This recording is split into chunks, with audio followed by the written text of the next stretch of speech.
Hi guys, तो क्या आपको रूल ऑफ 9 के बारे में पता है? अगर नहीं पता है तो आइए देखते हैं रूल ऑफ 9 क्या होता है। रूल ऑफ 9 बेसिकली जो होता है वो किसी भी बर्न के पेशेंट में फ्लूइड कैलकुलेशन के लिए रूल ऑफ 9 का प्रयोग किया जाता है। तो आइए देखते हैं रूल ऑफ 9 क्या होता है।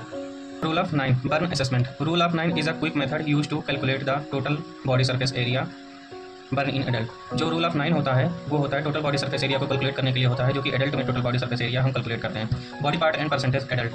हम देखेंगे बॉडी पार्ट और परसेंटेज उसमें कितना होता है, जो उसका बॉडी सरफेस एरिया मतलब बर्न हुआ रहता है। हेड एंड नेक का अगर हम बात करें तो हेड और नेक को हम 9% लेंगे और वन आर्म्स का हम 9% लेते हैं, जिसमें फ्रंट का जो हम परसेंटेज लेंगे वो 4.5 होगा एंड बैक का जो हम परसेंटेज लेंगे वो 4.5% होगा। तो दोनों को ऐड कर देंगे तो 9% हो जाएगा। ये जो होता है वो वन आर्म के लिए मतलब एक हैंड के लिए होगा। और बोथ आर्म का अगर हम देखेंगे टोटल बॉडी सरफेस एरिया तो उसका कितना हो जाएगा, उसका हो जाएगा 18%।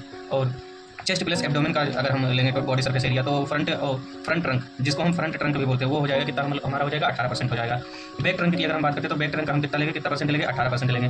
वन लेग जो होगा हमारा वो कितना होगा, 18% होगा। जो फ्रंट का जो होगा हमारा वो 9% हो जाएगा और बैक का जो हमारा होगा वो कितना हो जाएगा, वो भी 9% हो जाएगा। दोनों को ऐड करेंगे तो ऐड करने के बाद 18%, वन लेग का हमारा 18% आ जाएगा। अगर हम बोथ लेग की बात करते हैं तो बोथ लेग को ऐड करने के बाद हमारा 36% टोटल बॉडी सरफेस एरिया आ जाएगा। पेरिनियम और जेनाइटल एरिया को हम 1% कंसीडर करेंगे। अब हमें इसको इजीली कैसे याद रखना है, तो इजी मेमोरी ट्रिक्स। तो थिंक हमें सोचना है कि 9, 18, 36 एंड 1, इसी तरीके से हमें सोचना है 9, 18, 36, 1।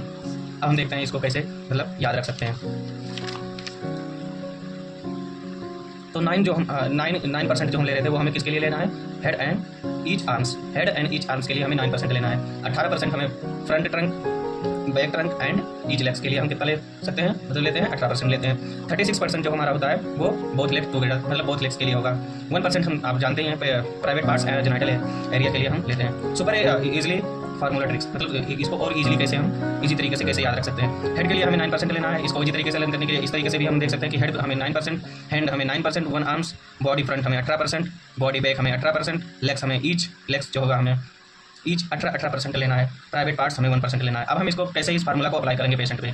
सपोज एग्जांपल के तौर पर if burn is on full right arm, कोई पेशेंट आ रहा है जिसका एक जो है दाहिना हाथ जल गया है, तो उसको हम कितना परसेंट लेंगे, 9% लेंगे। फ्रंट चेस्ट एंड एब्डोमेन उसका जला हुआ है तो हमें कितना परसेंट लेना है, बॉडी सरफेस एरिया के अकॉर्डिंग 18% लेना है। तो मतलब उसका बॉडी कितनी जली हुई है, तो टोटल बर्न जो हो जाएगा वो हो जाएगा 27%। That means total body surface area उसका निकल के आ जाएगा 27%। हम इस 27% को पार्कलैंड फार्मूला में पुट कर देंगे, जिससे हमें कितना फ्लूइड एडमिनिस्टर करना है पेशेंट को, ये चीज़ हमें पता चल जाएगी। इस तरीके से हम इजी तरीके से टोटल बॉडी सरफेस एरिया निकाल सकते हैं और किसी पेशेंट को फ्लूइड एडमिनिस्टर कर सकते हैं। ऐसे ही ये एपी वर्मा क्लासेस को लाइक शेयर एंड सब्सक्राइब करें।